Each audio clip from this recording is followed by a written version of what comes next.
a lot of get a lot of meats and whatnot. Hey, what's up? I'm gonna go to a Walmart. Oh, hey guys. Hey, Jesus, Rugal. I'm gonna go to a Walmart and get a bag of Takis and crush those Takis up and make it as seasoning. Oh my god. Woohoo! Nice. Jesus. Stop! Stop, Sergio, stop! I'll do it even more. Don't you fucking dare. I'll kick you out. It's for the fun of it, Bass. Come on. Anyways, Put on a good smile. let's all calm down, gents. Okay. Also, Whoa. this will be my last time being on here, so Yeah. at least for a while, Yeah. because I'm gonna be going to school, so, like literally tomorrow. And Oh, I'll be yes, present yes. Mondays and Wednesdays. Well, Vass is Vass, I think you have something to say, don't you? Why? Yes, about next week. Yeah. I'll eventually say it. Basically, next week, I'm taking a break. A week off. Yes, a week off. Because, like... Just letting you guys know now because, you know, obviously, interesting, so that Vass doesn't forget. But we're gonna finish off this week, you know, obviously with the rest of our stream nights. And next week, me and Vass, Sergio, you're always invited to come along. We'll be catching up on some of the Tokusatsu stuff. Because I haven't been able to, given like my weekends are shot, being I have to work 12 hours and 12 hours. Yeah. Well, I mean, I'm almost done with the first 4 weeks because this is my 3rd week. Next week will be the 4th week when we turn in our midpoint stuff, and then after that, then it'll be on the next 4 weeks. So yeah, things are moving along, but I understand too, honey. It's just gonna be a busy week for me next week, anyways. You know, I got to do a lot of stuff at school at 1 o'clock on Wednesday, including an exam and anything. Still gonna wish you all the best of luck. Oh yeah. No, I'm making it through the clinical. I mean, it's just little by little. It's tough because again, I work at an ED, so you just get blitzed with so many different cases immediately. As soon as you get done, boom, transport's bringing in another patient. Boom, transport's bringing in another patient, and you're trying to get everything ready and then trying to get them out because CT needs to see them right away after they get the X-rays done. So that's usually what you're trying to do. Yeah, I don't envy you. Oh yeah, no. Oof. Yeah, no. The weekend shifts can be rough. They can be moderate, or they can be really, like just so many things going at once, and it's just like at a point that gets to a point where it's like I have to like, okay, I can't do anymore. What else? I know Dasher might be here later. The growth redeems are still possible, folks. Feel free to redeem towards Rugal. Doesn't matter the size. Yeah, we've established that now. Bash is okay with whatever happens to Rugal happens. And I know it was shown last night and only Sturkio saw it, but Rugal does now have all growth stages for the Riptide Shark Face. Yay. Nice. And when we get back to streaming, honey, I do want to continue our Tuesdays where I find stuff on Fightcade for us to play, because Dining Care was really fun. We had a lot of enjoyment last night doing that. Oh, okay. Oh, yeah. I was thinking sometime we could either do Alter Base or the original Golden Axe. Yeah. I don't know if Shinobi's 2-player. That'd be nice to do sometime, too. I know E-SWAT, that's 2 players. That was fun. Okay. All right, what you up to? And yes, DP, I will play Shattered Hand, and I'll have Vass play Super Rescue Soul Brain. You know, the Sentai version, because that is different. Like both games, Vass are entirely different. I would rather have it vice versa. Why is that? Because I would give you the Sentai one, like Shattered Hand. I grew up on. I played Shattered Hand a lot. I don't know. And then somebody suggests that, oh, we'll have a timer where after so many minutes you just automatically swap to the other person. Yeah, maybe. I just know that like Super Rescue Soul Brain was a good series. Anyways, That's part of the Metal Heroes saga. All right, whenever VS is ready. yeet. No, okay. Okay, who's gonna fill in for Okay. for a lot of hearts? Seeing how I'm not gonna be here. As long as you know, yeah, you know, if you can do a southern accent, go for it. No, I can't. I'll do it. I'll do it. Hey, that's them right there. Them's the voices I heard. Cheers. Eggs is eggs. Not gonna lie, I was kind of half expecting Unfortunately, Surcon to just go to John Wayne. Unfortunately, we have no way verifying when these voices were recorded. It's possible they have nothing to do with the murder. If only there was some accompanying video footage. You got bugs in your ears or something, lady? I done told you, them voices I heard. And we already know the victim was holding that thing, right? So it's gotta be from when she got.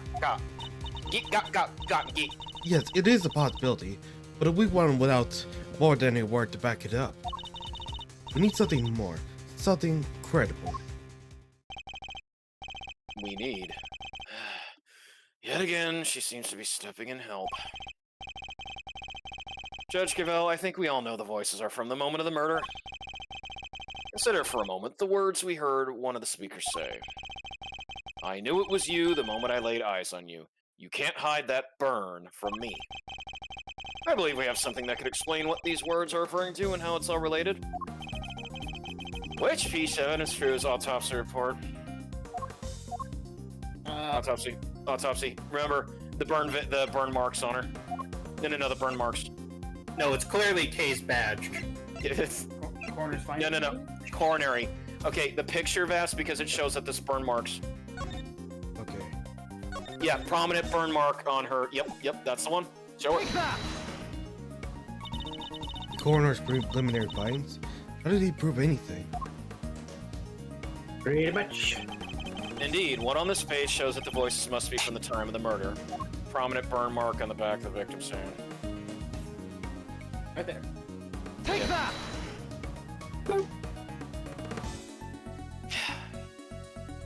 Do I have to instruct you guys on everything? Think again on the words we heard. This part in particular sticks out in my mind.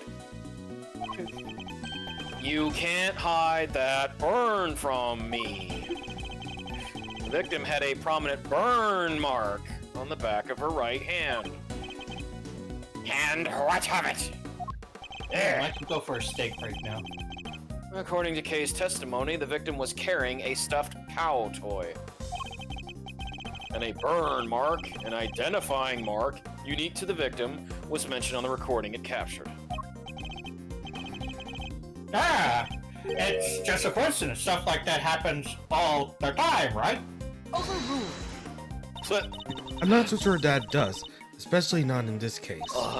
The court accepts the records may be from the time of the murder. in which case, one of the two voices must belong to the real culprit. And based on the content of the conversation, it seems likely that it's the one we hear the most. But that still doesn't tell us anything about the killer's true identity, or even if they're male or female. Due to the voice Let's just changers, say correct. Well, voice changers. Unfortunate, but unavoidable. One thing, however, has become clear. We are not able to say the voices of his heart heard were those of Miss Springer and her killer. Just like I told you they was. We can say something else now, too. Then let's hear it. That is, if you don't mind, Mr. Chairman. Do as you wish. According to Miss Hart, just before the murder occurred, two people came up to the storeroom from the committee chamber on the elevator. The ringleader and one of the auction attendees. It seems this was the point at which money exchanged hands. The murder happened immediately afterward, and the auction carried on after that. All of which points to one key fact. What else does this latest revelation tell us? The ringleader was the killer. Yep. Miss Ringer killed herself, since the ringleader was the auction's sole auctioneer. And it follows that they cannot be the victim. Hey, Gavel! Not right now, Eustace. There's a good boy. Okay. And if they weren't the victim, then they could only have been the killer. Overruled. A compelling argument, but hardly conclusive. I am fully aware of that, Your Honor. I was merely warming up for the main event. One moment. There were certain traces left on the scene that seemed to suggest that the ringleader was the killer.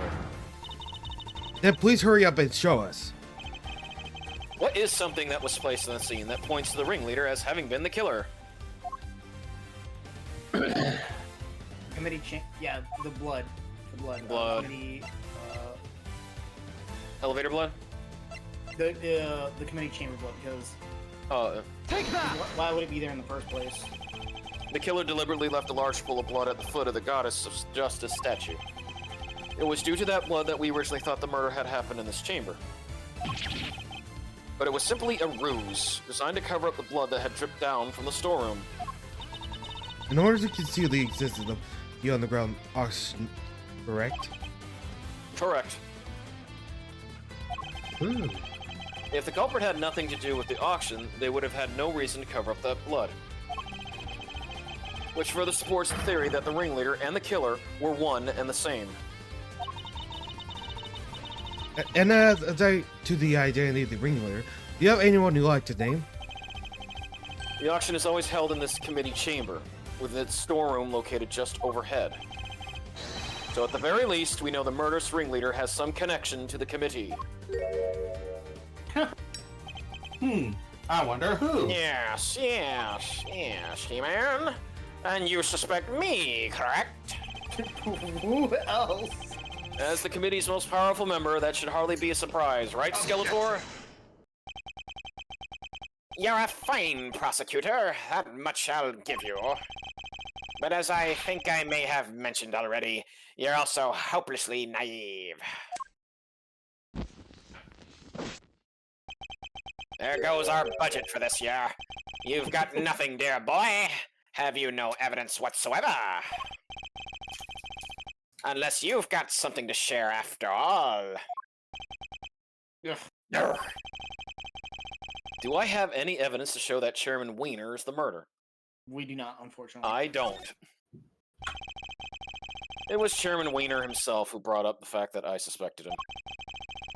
And he seemed confident right from the get-go that he's untouchable. Which means he knows I have nothing. Well, Miles, my boy, time to pay the piper. I've always wanted to say that. Verity, he's all yours. Hold it! Wait, dang it! I just remembered something. Huh? Do you have amnesia too? No, it just came to me. A flash inspiration. You know how it is. Very well. Like that Same Mr. here. Larry Butts. What are you doing, Vanity? Mr. has been clear that he won't give up until every last wake of hope has been extinguished. So we see which we must. Unless he tries to drag us through this excruciating process again in the future.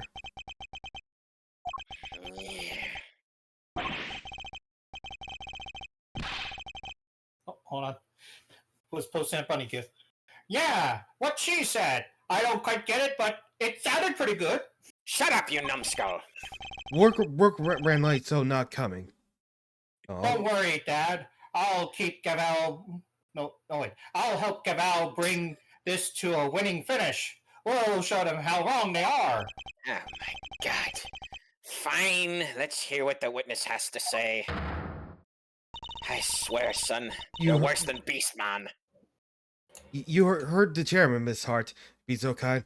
He's dropped the fucking... Well, alright then. Here goes nothing. Yeehaw! The facts, Miss Hart. And nothing but the facts, please. Just the facts, ma'am. Dragnet. Don't you worry your pretty little head on that front. I'm a journalist. Choose my middle name. Color me officially worried. So the ringleader's killer, right? Which makes the victim one of them auction goers. The thing is, that don't add up. I counted 11 people coming down that hatchway. then the murder happened, and then the auction started back up again. Now, I had me a look back downstairs right after that. No. I want you to know it. There were 11 little duckies all lined up in a row again. Quack, quack, quack. How? Are you sure this, Miss Hart?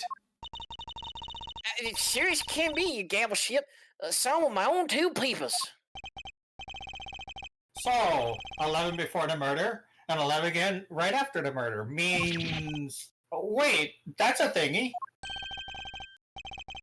Contradiction, Eustace. Do try to keep up. I get that confused with contriction. Miss Hart, did nothing really change at all? I done told you already. They carried right on again like nothing even happened. Oh, except for... It wasn't nothing much, but... What is it?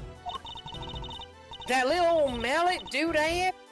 Can't have yourself an auction without one. Yes, yes.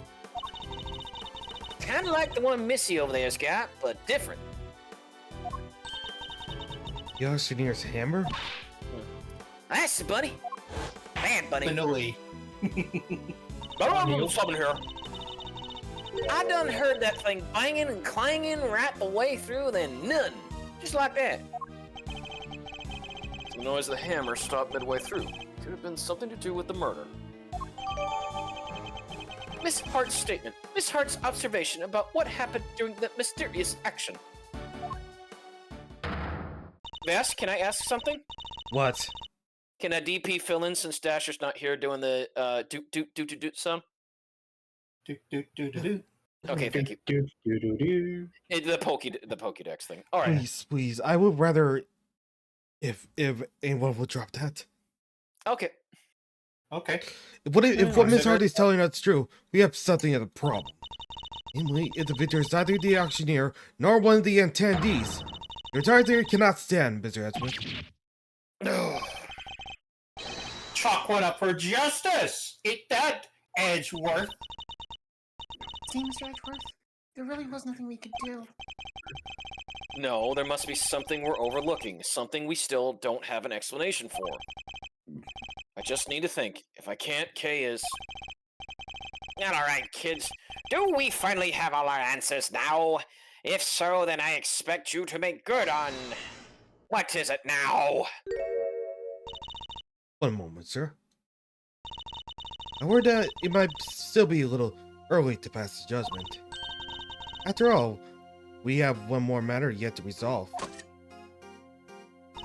And until we do, we cannot claim complete and total victory over Mr. Edgeworth. Is that not so, Mr. Edgeworth? Frankly, I expected you to have raised your voice by now. Well, I'd hold it, perhaps. Oh, yes, of course. And once again, she has rescued us from the jaws of defeat. Very well, let's get this over with, shall we? What is this one matter that still remains? Why the contradiction in the coroner's report, sir? That's,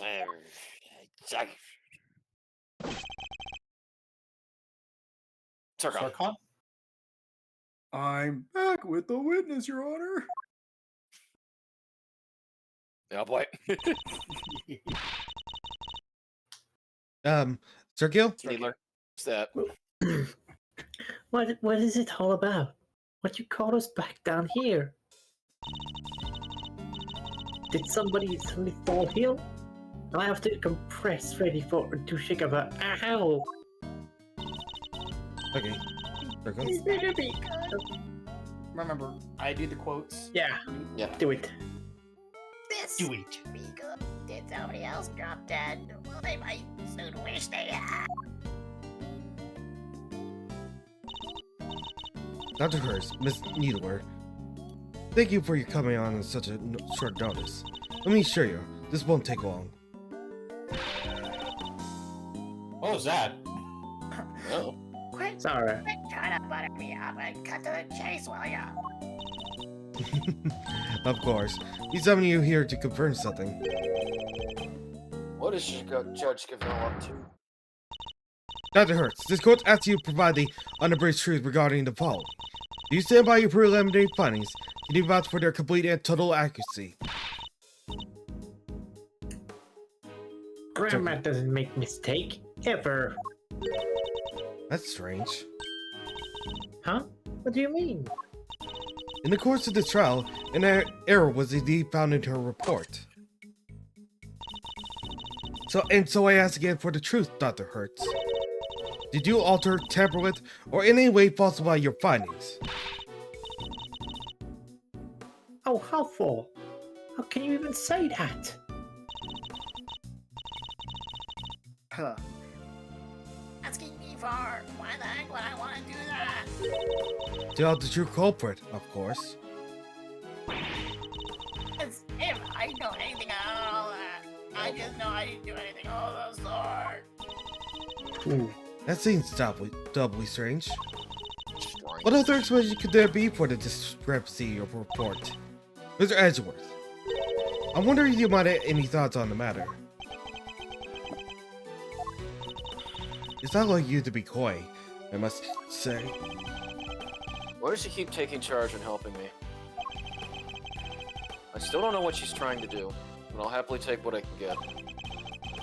If everything was recorded accurately and then handed off to Mr. Wiener according to protocol, the report shouldn't contain any mistakes.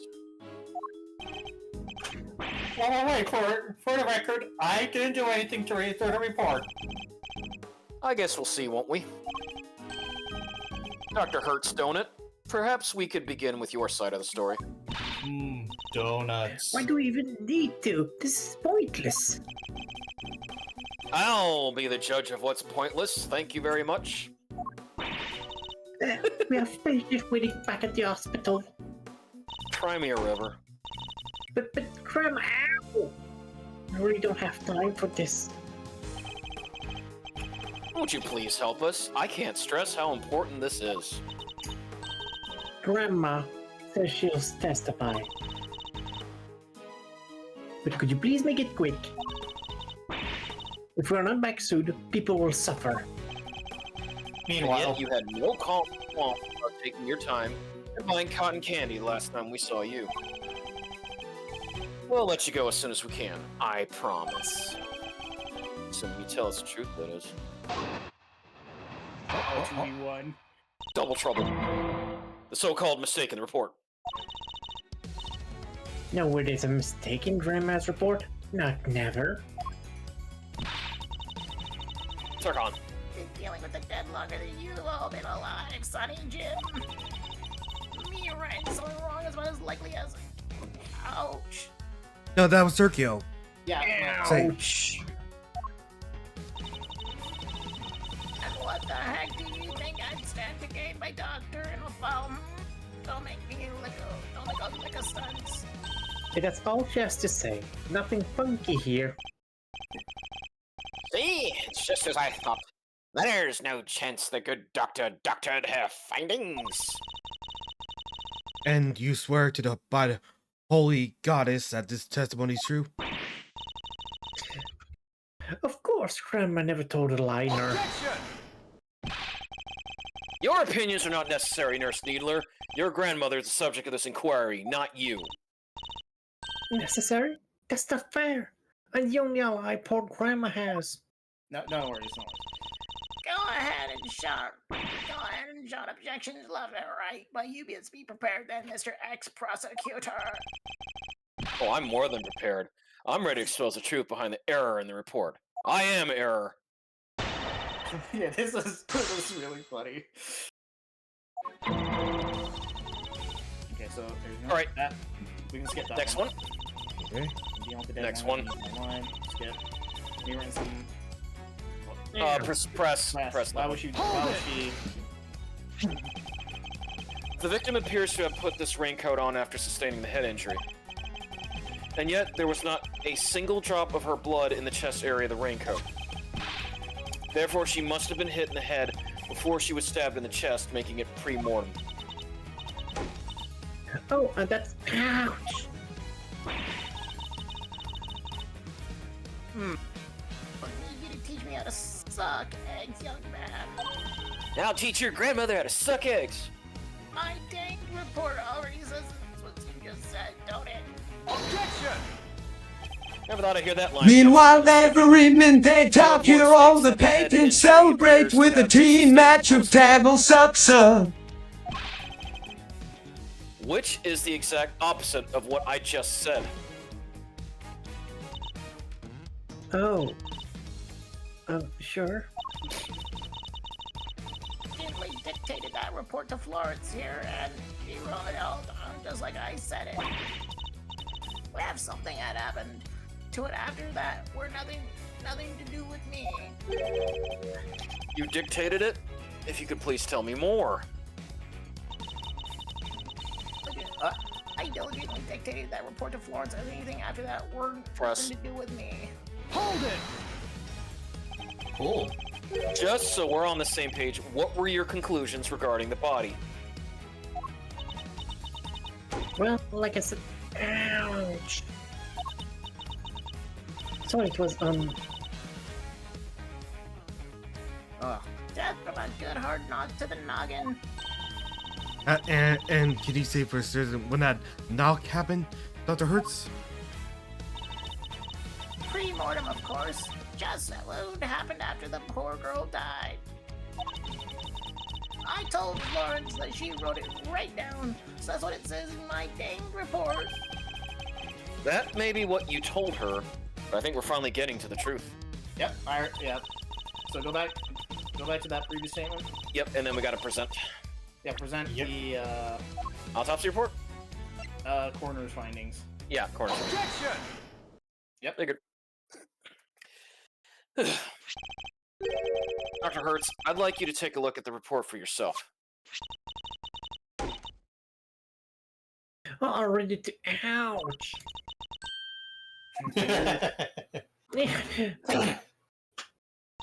Ow. What? This ain't what I said. This ain't what I said at all. What? What do you mean exactly? Ow. Ouchie.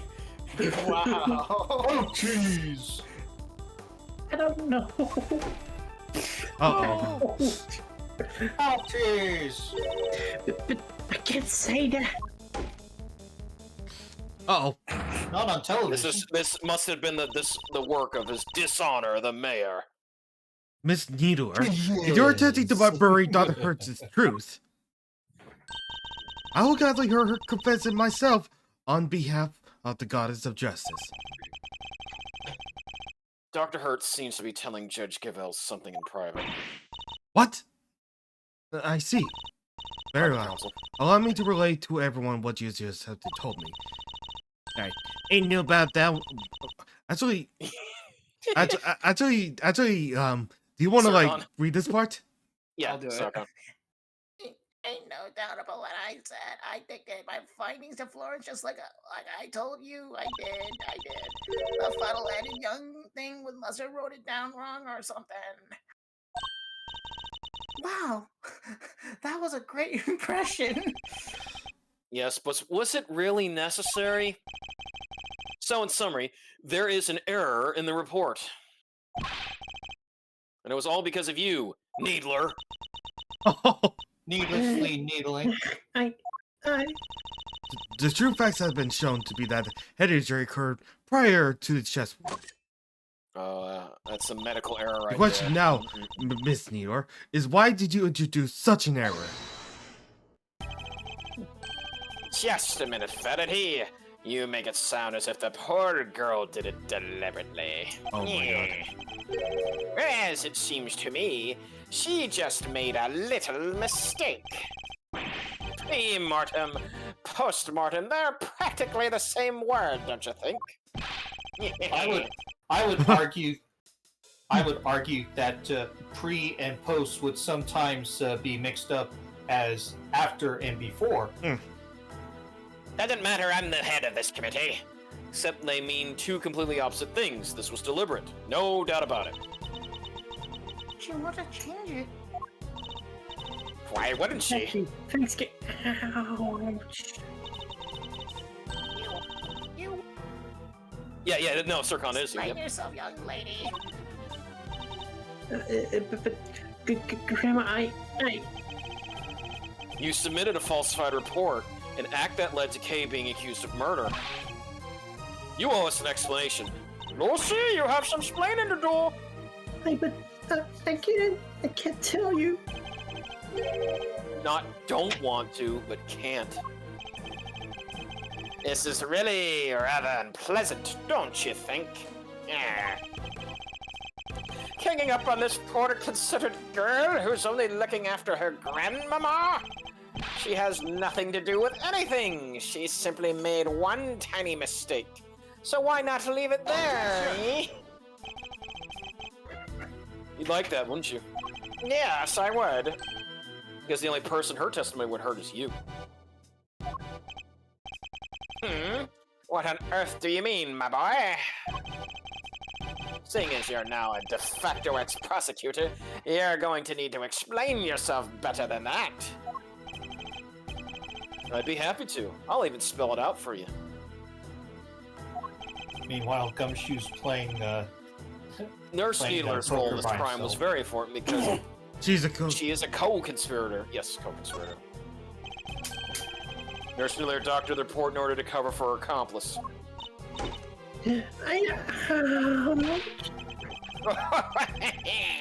So she's a co-conspirator. This innocent young thing? Do share your grounds for making such a wild accusation, dear boy. The murder couldn't have been committed by one person working on their own. Without at least two people, it wouldn't have been possible to... Maintain maintain it. attending numbers. Yeah, maintain attending number. Remember 11 and 11? That's what Lotta said. Mm-hmm. Yeah, maintain attending numbers. If the auctioneer was the murderer and the victim was one of the attendees, the fact that a witness testified to there being 11 attendees even after the murder doesn't make sense. Watch it. Y'all gotta call my good word into question now, too? Oh, nation. That's not what I meant. Hmm. In fact, it's quite the opposite. I'm taking you at your word, which means there must be a co-conspirator.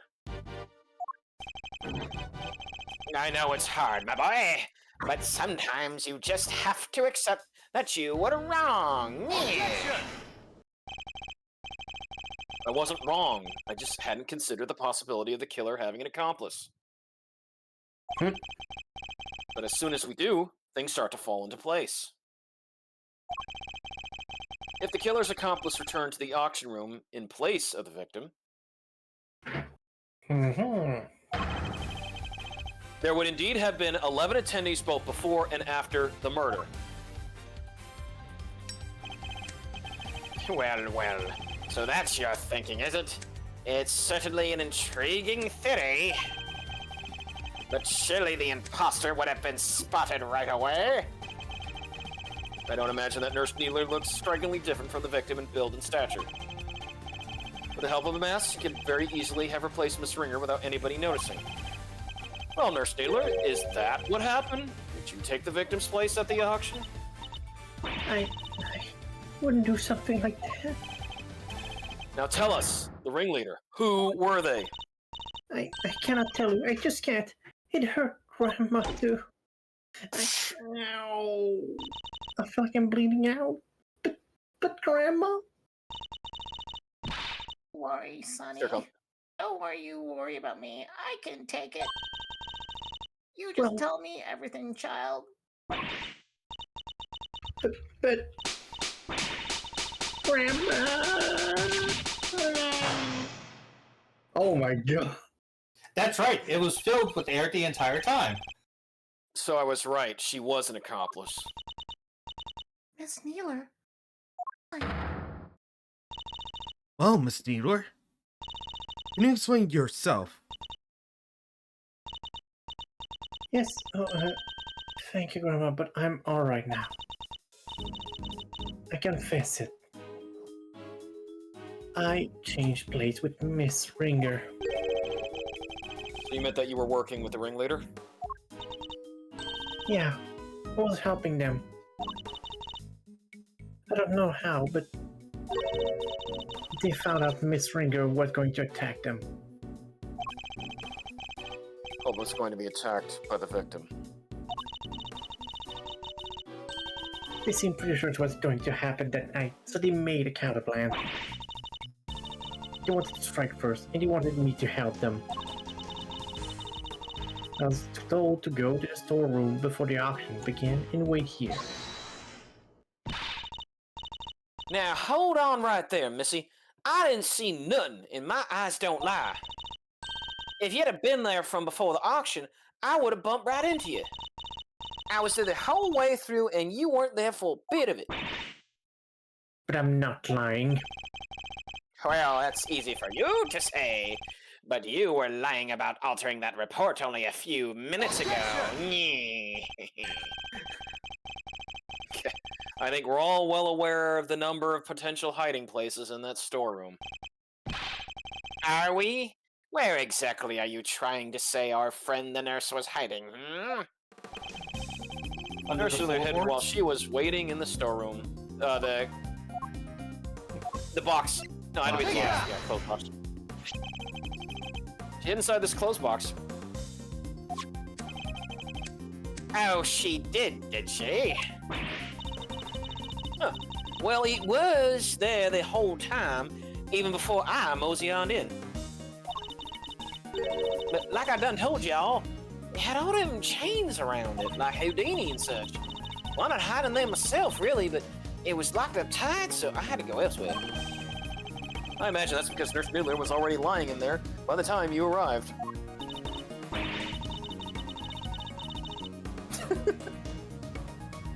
That's right. Heck, yo! We didn't want anybody to open it, or it would really blown our covers.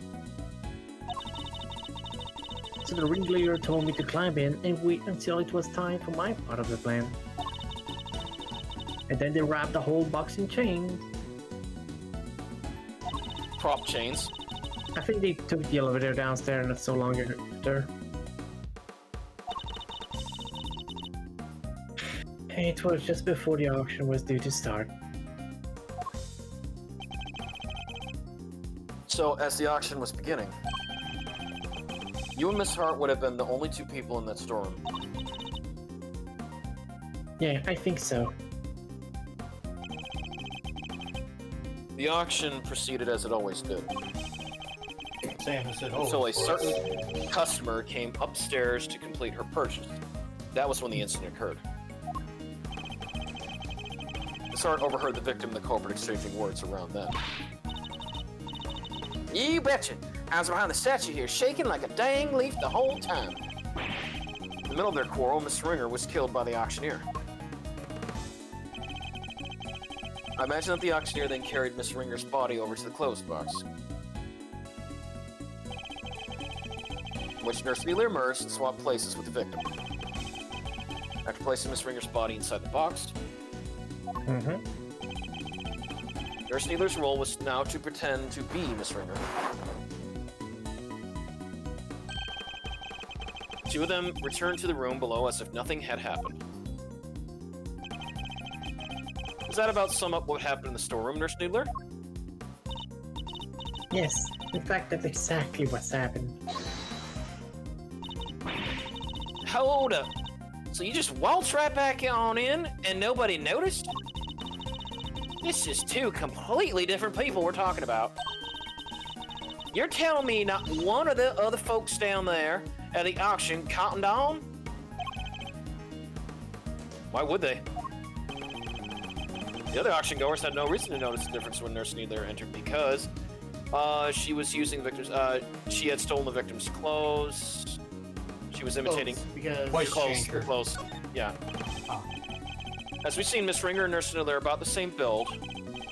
What's more, the auction rules required attendees to wear their masks at all times. If Nurse Needler were wearing the same clothes as Miss Ringer, nobody would have been any the wiser. No, and they weren't. I borrowed Mr. Ringer's clothes, and ouch! Sorry, Well, a poor child in her smalls. You don't respect girly. No, Grandma, I thought the same thing. It wouldn't be nice to leave her like that. We put the raincoat on her. So when the ringleader was looking, I put that raincoat on her. So that's how Miss Ringer came to be wearing it. And that's when she was also stumbling to get back outside. Yeah. Thus, the auction was able to carry on as before, because she wasn't quite dead yet. I guess the part where I caught the red raincoat on film came just after. Yeah, it must be. And it all makes sense. When the bleeding, yep. Right after that is when I went over and looked downstairs through the gap in the elevator. Spied me 11 happy little auction goers, and back I snuck into my little hidey ho. Don't tell me you were hiding back there the entire time after that. Well, that is not exactly. What is it? Something happened?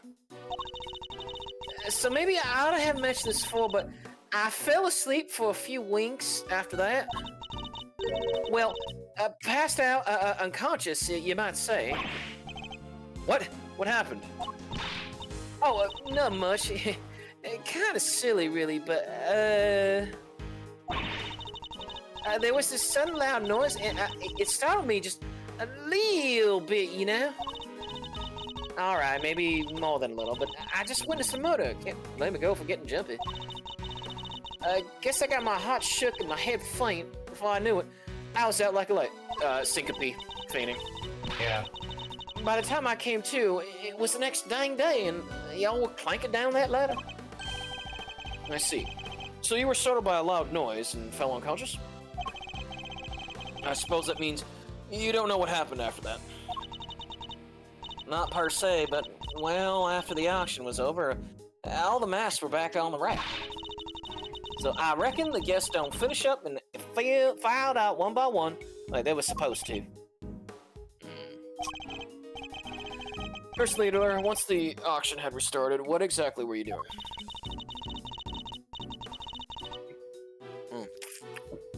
Sorry. No worries. I was pretending to be Miss Ringer and placing bids just as a ringleader wanted. Ringleader wanted. I had to win the clothes box as I'd been instructed. It had a dead body inside after all. Imagine if somebody else had won it. We would have been in real trouble then. So you had no idea that the victim had vacated the box in the meantime?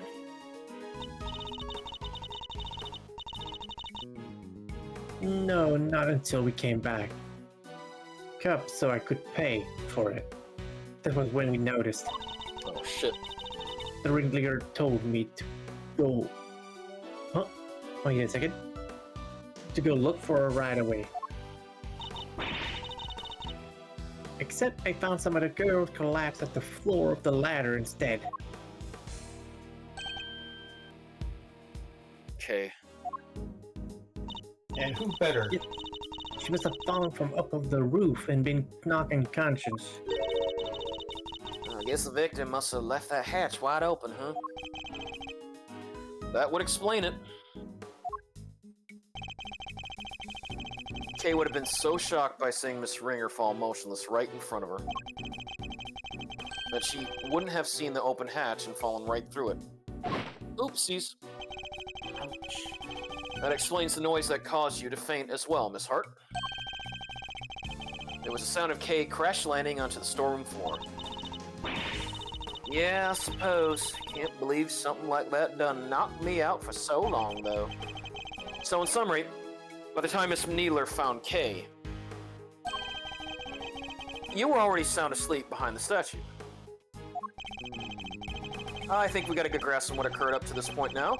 Nurse Leader, if you would continue. Sure. So, I found Kay, and next I found Miss Ringer, and I put them both in the clothes box. I couldn't risk any of the auction goers seeing them. That would have caused a real hullabaloo. Which Was that your idea? Or the ringleaders? Theirs. Putting the red coat on Miss Ringer was my own idea. So I tried to get rid of it before they found out what I did.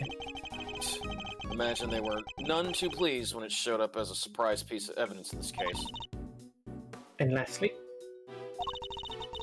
the ringleader and I put her in the auctioneer's outfit we'd prepared.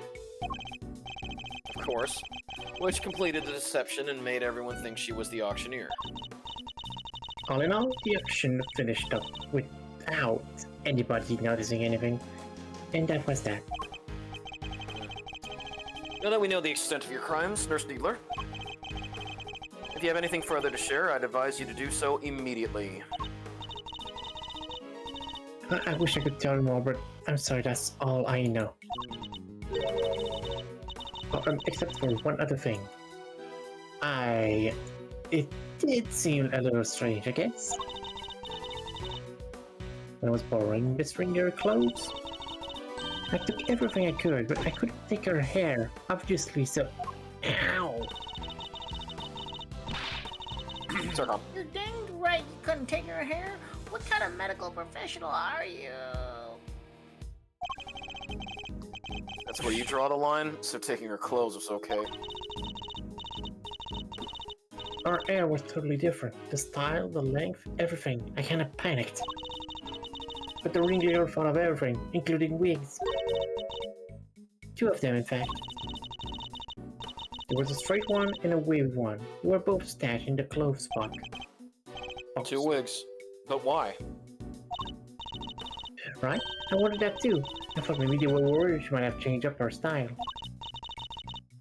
Anyway, I took the straight one. There was the one that matched our hair on the day. Leaving the wavy wig in the box.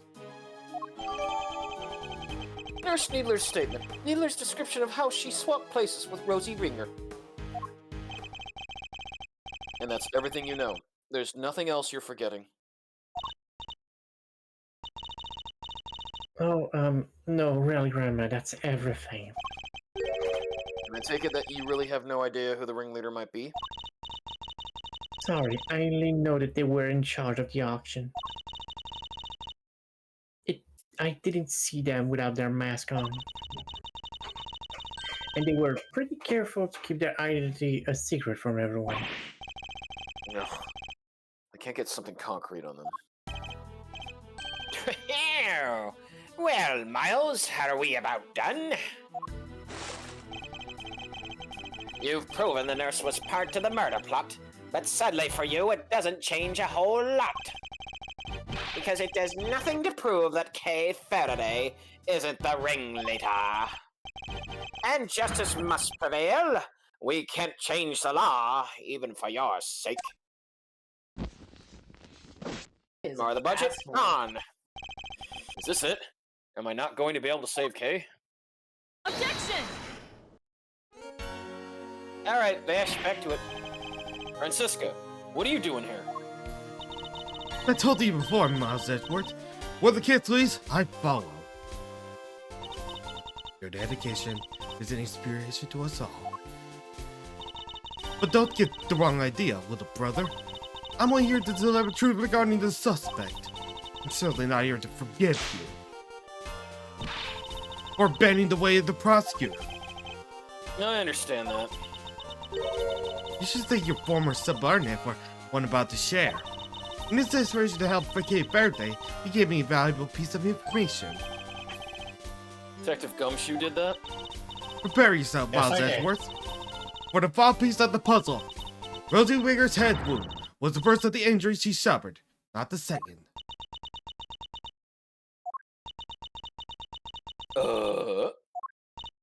Well, someone say something! Yes, there's no easy way to say this, Francisca, but we already proved that ourselves. You... What? Yes, just a few minutes. Ow! Well, why did you say so sooner? You didn't exactly give us a chance. And I suppose you know about the murder weapon, too. No, not yet. Good. Then listen up. The victim was struck on the head with a blunt object bearing a circular surface. And the wounds to the chest were actually put in post-mortem. A circular surface. Objection! Can you certain of that, I assume? Your sources are above board. Two trusted medical professionals reached the same conclusion independently, You could have asked for more. Objection. That's certainly good to know. Unfortunately, you're overstepping. Of what? I'm the prosecutor in charge of Interpol's investigation into the underground auction. This murder occurred during the auction. It would be negligent of me not to pursue leads pertaining to the related parties, especially the victim. My, you've really become quite the force to be reckoned with, haven't you, my dear? Then all parties are in agreement. The victim died from a blow to the head.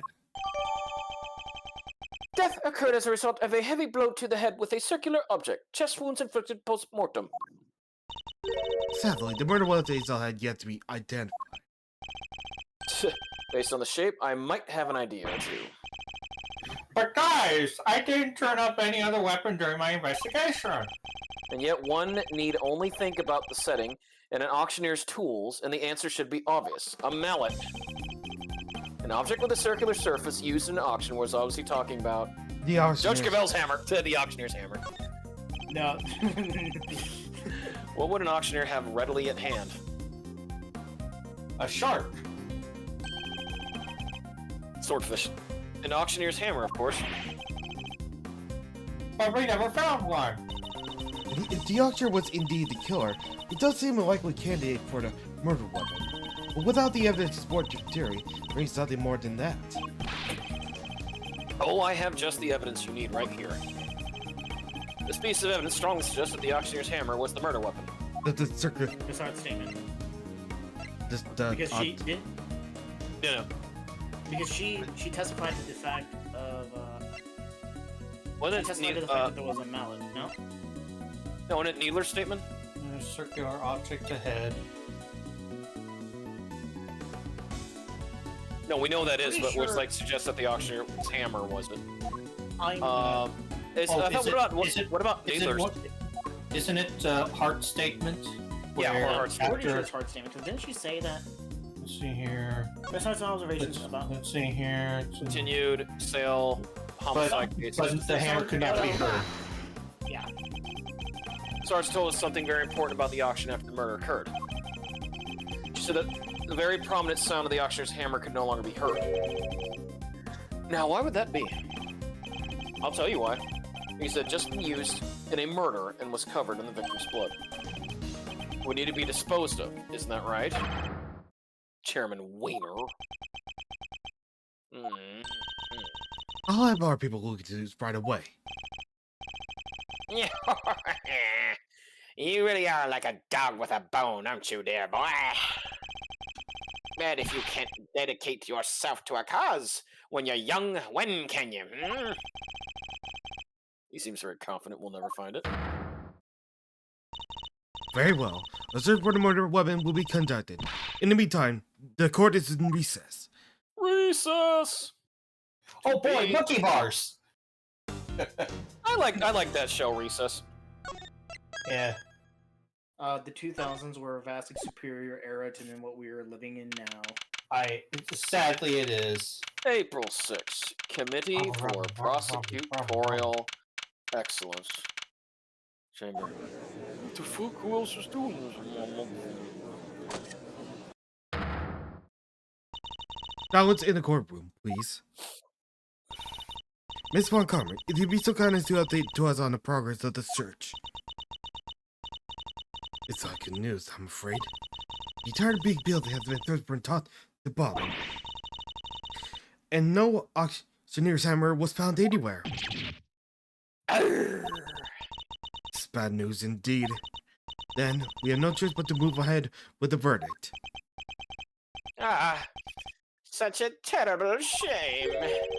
But I suppose only a fool would have left the murder weapon behind. It's certainly not what I'd expect from a first-rate criminal mind. No, there's just not enough to work with here. I can't carry us any further on my own. Yes, it really is a tragedy, but such is life, I suppose. I was just thinking back over the defendants I've made plea deals with over the years. People who poured their hearts out to me, or trusted me with every detail of their crimes. And then, when it came to the sentencing, I recommended life in prison every time. Or every single one. Oh, if you can only see them. And stupid, dumbfounded looks on their faces. The verdict will now be passed. All present will accept the goddess' word of law. There's nothing more I can do. Kay and I are both. If only he has the proof! Never imagine I'll be passing judgment on you under such circumstances. End of the road, huh? By the power vested in me, Excelsior winner, this country bites indict you for your crimes! Ooh, suddenly a wild Dasher appeared. Hey, Dasher, what's up? Dasher. Temporarily. What's that? Right on time. Just watching temporarily. Okay, yeah. No, Alright. no worries. Huh? What on earth's gotten into you, Vanity? I submitted the court consideration the case file of a certain incident. Namely, the Double-cross. IS-7 incident, a murder that took place 18 years ago. What does that file have to do with? Wait, you mean Bum, bum, bum. your late night visit to this chamber, that was to... Precisely. I came here to retrieve these documents. Though sadly, you see that I read too hold on, early. Hold on. Dasher, we can hear ourselves on your end.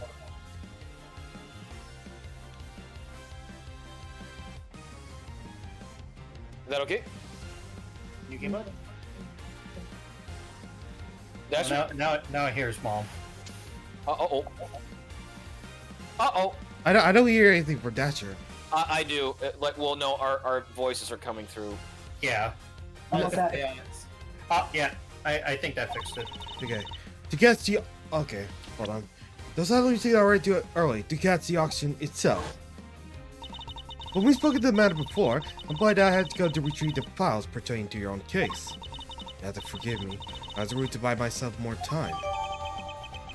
Details of a murder case from 18 years ago. IS-7 incident case file. What the heck are you doing, Cavell? You can't just accuse my dad. He's my dad. Without proper grounds, it's deformation. An Defamation, you idiot! observation, Eustace. It is? And of course, I had the grounds to make such an accusation. 18 years ago, Mr. Manfred Brockhammer had some details of the victim bodies fabricated. He tells he was forced to fabricate when the sculptor Artie Frost's body went missing. Dasher won't speak, right? Dasher's just checking in, he's just watching. So Papa, fabricating information? What is this meaning of this? Ian Simon, the detective originally assigned to the case, did in fact report that the body had gone missing.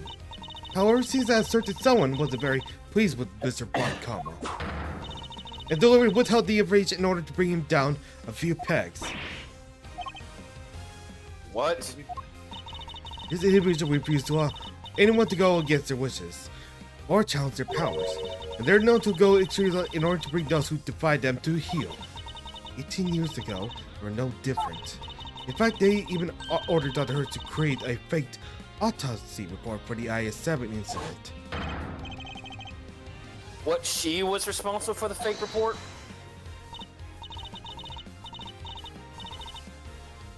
Wait, you have to understand, Grandma. She's not a bad person. She has to do what he said. She didn't have any choice. He? The person in question was the chief prosecutor at the time. The chief prosecutor... The chief prosecutor 18 years ago. No.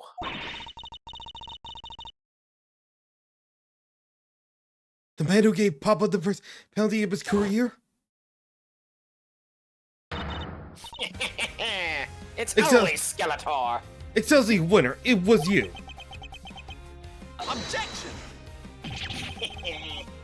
What are they all talking about? My dad would never do something like that.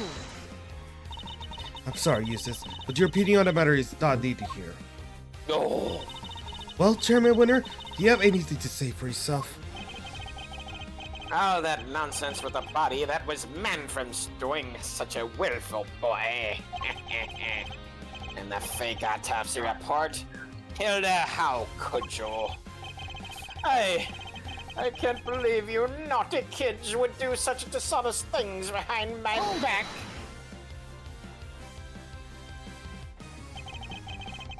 You could just ask her why she did it. She is standing right here, over there, after all. Wait, Grandma can't. She's. Ouch! Grandma, I'm sorry, I knew. That's why I. Right, exactly. If I didn't, everybody would found out about it. What you did. Just said he was going to charge you if I didn't help them with their plan. They said he would. That he would. He just had to do what that auctioneer said. Yay. So you were coerced into it, were you, Nurse Needler? Just to be clear, the auctioneer was Chairman Wiener.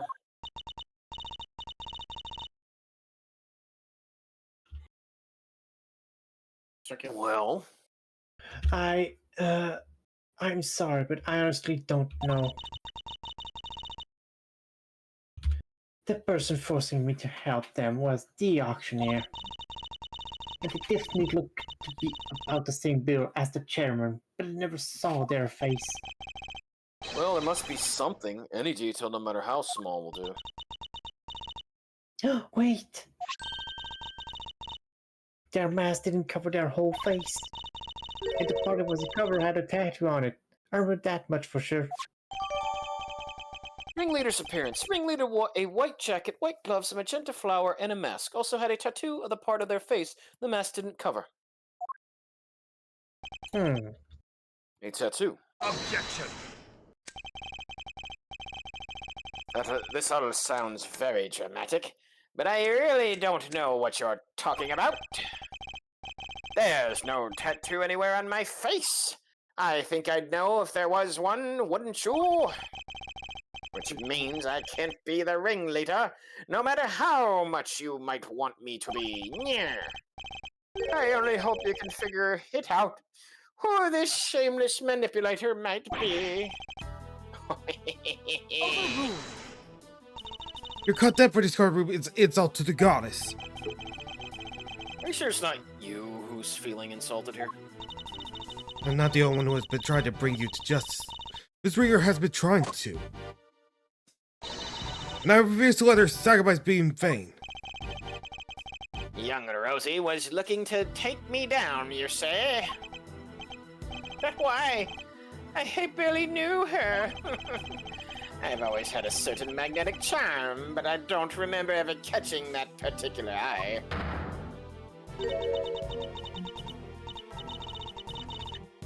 You barely knew the victim? Why, I do believe that is a new statement. The goddess demands that you offer your full testimony on the record. What the heck? Well, I definitely know that that's past Rugal there. What?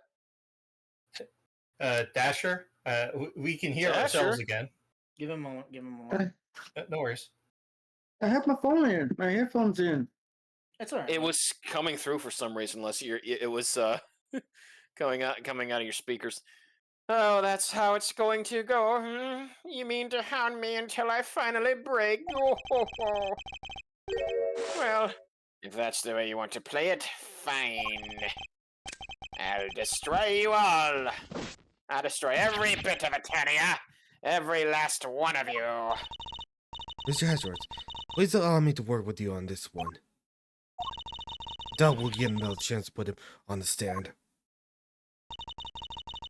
So let's make the most of this opportunity. Of course, Your Honor. I wouldn't have it any other way. Now, Chairman Winner, you will tell this court everything you know about Miss Winger. Miss Winger. Those eyes. Oh, hold on. Okay, thank you. Young Rosie was a member of the committee, of course.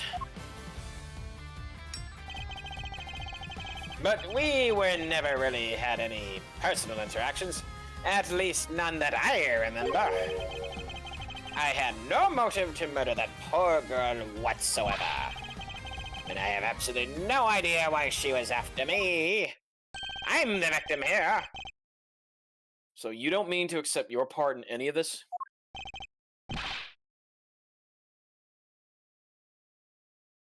TP? Of course he doesn't. He isn't guilty. How could he be? He's my dad. The winner of winners. That's very kind of you, Eustace. But you'll need more than mere words if you plan to cover for me. Right, you got it. I won't let them pin this onto you. I believe in your dad. You'll beat Edgeworth. I know you will. Yes, yes. You really are such a sweet, simple child. It. Wow. Cut out there. Damn. He really loves his dad, huh? Is that those kids were able to ignore his father's crimes? Okay, here we go. Francisco voice. No matter how much he respects him. Regardless of their status in life, all criminals will be made to atone for their sins in time. This won't be easy on Mr. Wiener. But it has to be done. We can't let his father get away with this. I feel for the kid. Oh, don't worry. Okay, yep, that's true. We never really had any personal interactions. Press. Press. Hold it! So you're saying you barely knew the victim at all? That's exactly what I'm saying, my boy. Yes. Why, I never even knew about that burn mark on her hand. I'm not waving this lighter around for no reason. You didn't. Uh-oh.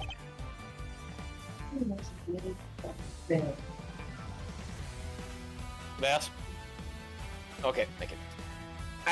I mean, what's the point? You get to know someone, but before you know it, they're gone. It's become such a pain to remember things about others that were here one day and gone the next. Oh. Yes, because they dare stand up to you and you make them disappear. If you could please add your remark about the victim's burn to your testimony, Chairman Wiener. Why, I didn't even know about the burn mark on her hand. Let's look at the evidence real quick. Let's not present anything just yet. Let's present. Let's look Well, the at autopsy report, he said he didn't know anything about her burn marks. No, He's I don't. because he he'd gave her easily that just burn say, mark. like, in regards to that, he'd easily just say Broken that, plushie. Broken plushie. Objection! No. Did it the broken? Oh, okay. Well, I meant because they had the recording. I don't know, Miles. Any thoughts, Beastman? Nah, beats me. Right, I thought so too. Yeah. Those two are the worst. Please, Mr. Edgeworth. I'm not about to give up just yet, Kay. I'm going to prove you're innocent, one way or another, by the power of Grayskull. Mr. Edgeworth. I need to look up Beastman's lines later. Maybe it is a broken plushie. Yeah. Well, no, because No, not yet. just- We tried the broken plushie because it would have the recording like, oh, you in the burn. Oh, IS7, instant. IS7. Let's see here. Tangaroa, Judy Bound, Carmel Augusto, Artie Frost. 24 years ago. Because it would have to be something that he knew them from tying this case together. That's what I'm trying to think. Like, was Rosie Ringer one of the kids of theirs? That's all I can think of. No. Maybe we need. Okay. Oh wait, can we double check the autopsy? Oh yeah. Autopsy. Nope. Not yet. There you go. Autopsy report. Let's see here. Prominent burn mark on victim's backhand. Hilda Kurt. Cause of death. Okay. I don't think that's relevant yet. No. Let's, Art statement. I think our best option is just press him on this new statement. Oh yeah. Press. Yeah. Press. Hold it! You sure you didn't know about the burn mark? You really don't let up, do you? I'm not in the habit of memorizing who has a scar on their hand and who doesn't. This wasn't just any old scar. I'd say it's pretty noticeable, in fact. There's something North Sub can't say. But now that I think about it, Miss Rigger did always wear gloves. Truth be told, I wasn't wearing the birthmark until after the incident myself. Victim's hands were always covered by a pair of gloves. It makes sense, of course. People can be very self-conscious about such things, just like in Danganronpa. I can only sympathize being something of a sensitive soul myself. Yeah, but you know what I'm talking about, Sir Kong. This one character always wore. Yeah. I hope you're not too sensitive to append that statement to your testimony. Oh boy, another one. Although I suppose she was always wearing gloves, perhaps it was to hide that burn. Okay, and now let's look at the evidence. White gloves, magenta, and a mask. Wait a minute. The broken plushie, because the broken plushie... Yeah. Yeah. Oh, now it is. Okay, we had to go an extra step. Bleh. God damn it. I mean, it wasn't the first time that we've had a moment where we needed to do like two phases of the fact that we had to append the statement twice, yeah? Yeah. So, Miss Ringer always wore gloves? If she did, that raises a rather important question and highlights quite a contradiction.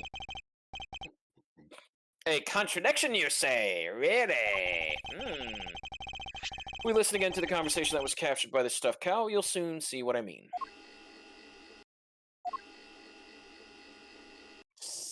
And? I knew it was you, and the moment I laid eyes on you. You can't hide that burn from me. Nothing to say for yourself. Who wants to do Rosie? I'll do it. I'll do it. So, Or Vast, do you want to do it? Actually, that's actually. Oh, well, that was okay. I thought she was one saying she was getting revenge. Ah!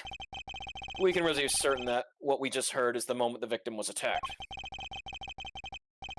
I knew it was you the moment I laid eyes on you. You can't hide that burn from me. We assume that those were the words of the killer. And where's the problem in that, huh? It seems like a perfectly sensible assumption to me. I'm afraid not, Chairman Wiener. For you see, if the victim was always wearing gloves, as you just testified, then the burn mark on her hand should not have been visible to the killer. Objection! You speak as if gloves can't easily be removed. She could have taken them off during the action. That.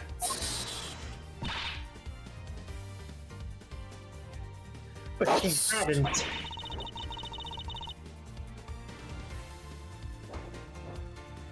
She was still wearing them when I changed place with her. So they must have been on her and which was being burned too. What are you saying, my dear? You do know how much trouble you are in, don't you?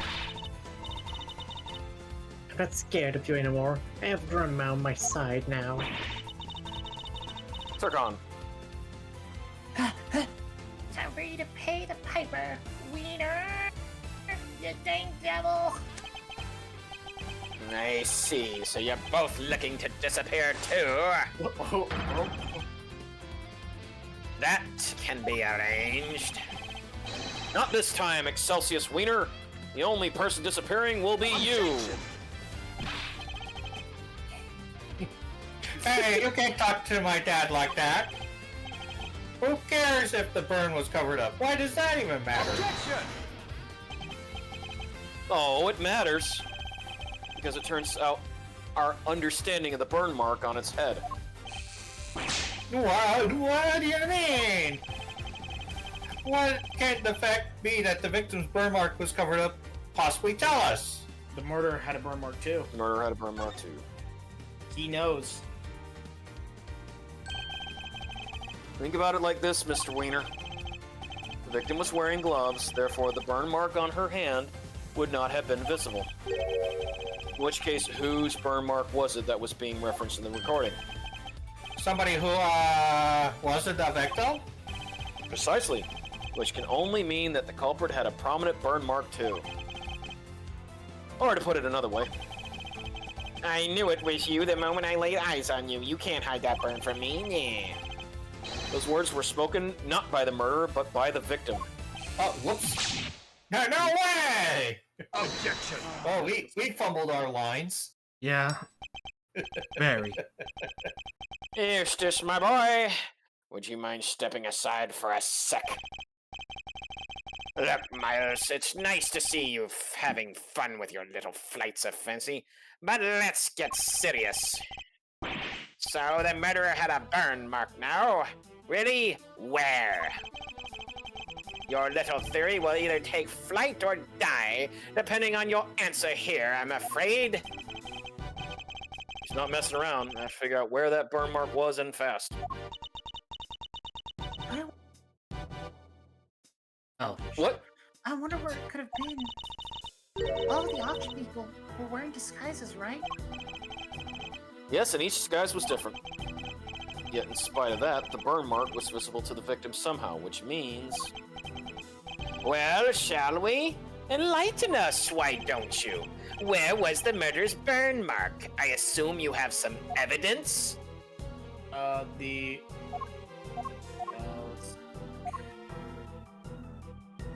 I will strike you right here, right now. No battle cat or man at arms to save you now. No, not that. Oh, let's look at the. Wait a minute. Oh wait, is it the mask crack? Maybe. Look. Yeah, it must have been the mask.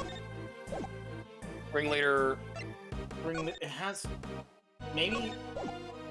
What's the top left piece? Top left. Ringleader... Oh, the wigs? No, that's not that. It can't be that. No. Wait a We've minute. already established that was Wait. for the. No, the wigs, that's what Needler's statement was about the wigs. Yeah. Yeah, Needler's statement. Right. Take that! Yeah. Okay. Oh. Here, Okay, this ought to hey, tell you apparently everything you not. need to know. About the location of the murderer's burn mark? Dear boy, that doesn't tell me anything, sorry. But you'll have to do better than that. Okay, so. You? maybe not. I got that wrong. What would the Ringleader have looked when Mr. Ringer saw the burn? If I just focus on that, the answer should come to me. Here's my hint. Alright, Miles, let's stop wasting time, shall we? Look, hold We on. only get 22 minutes per show. Go back. Let's go back. Oh, wait, Ringleader's appearance. Take that! Ruby Spears won't allow any more than that. Here's my evidence, the outfit the Ringleader was wearing throughout the auction. Or rather, the outfit you were wearing, Chairman Wiener. And what exactly is that supposed to tell us, hmm? Objection! Suit, white gloves, and a mask. This disguise should have covered almost all of your skin. But according to Nurse Needler's testimony, the auctioneer's mask didn't quite cover your entire face.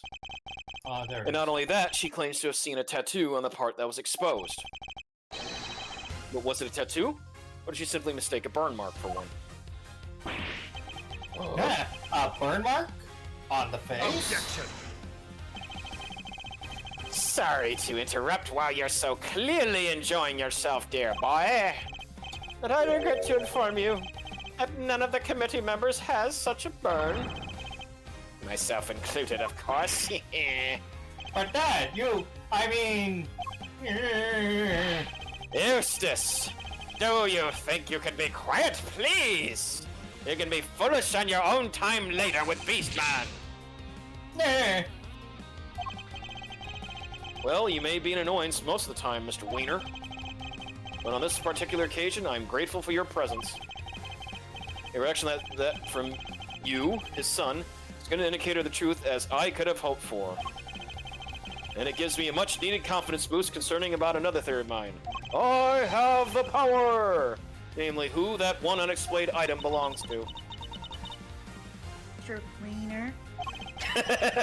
I think he might be in shock. After all, he's usually the last to figure things out. But in this case, he seems to have gotten there all too quickly. Yep. He knows that his father is indeed the real murderer. Oh, poor thing. He's sad because he knows the truth. So it's better to not know the truth at all? Ignorant. Okay? It's what we came here for. Well, It that doesn't and matter how we burgers and get there, fries. the important thing is finding the truth. You yourself told me that once, right when I needed to hear it the most. Now it's time for me to repay the favor and show you the truth of your innocence. No. The truth of what really happened. So please, Mr. Edgeworth, will you show me? I very much intend to. You don't know when to give up, do you? Where is this burn, then? Perhaps you could point it out to me? But you can't, can you? Because it's nowhere to be found, just like your evidence that I'm the killer. Yeah. Hunt for your contradictions all you like. You won't find any. Because he's my dad. And at the winner through and through. Objection! I understand, Mr. Wiener. I completely understand why you don't want to believe it's true. But if you ignore the truth now, you'll regret it for as long as you live. Oh? Dad, what do I do?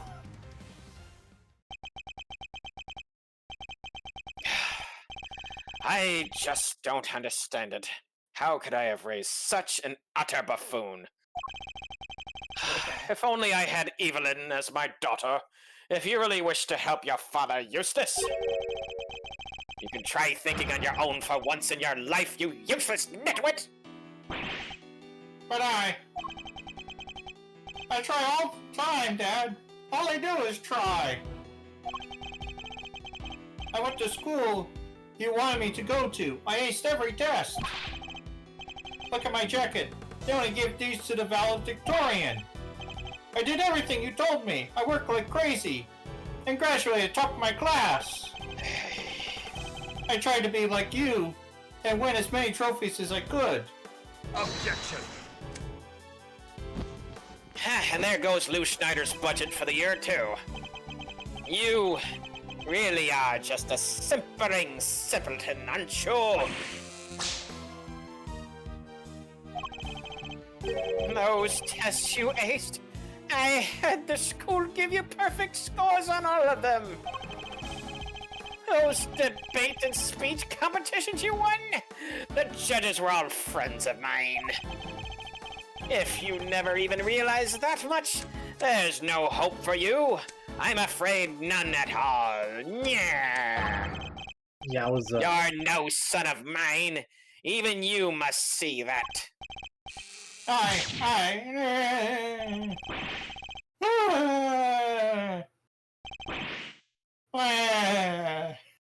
Damn.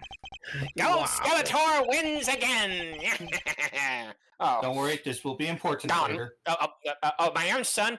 They all leave in the end. Yada yada yada. I mean.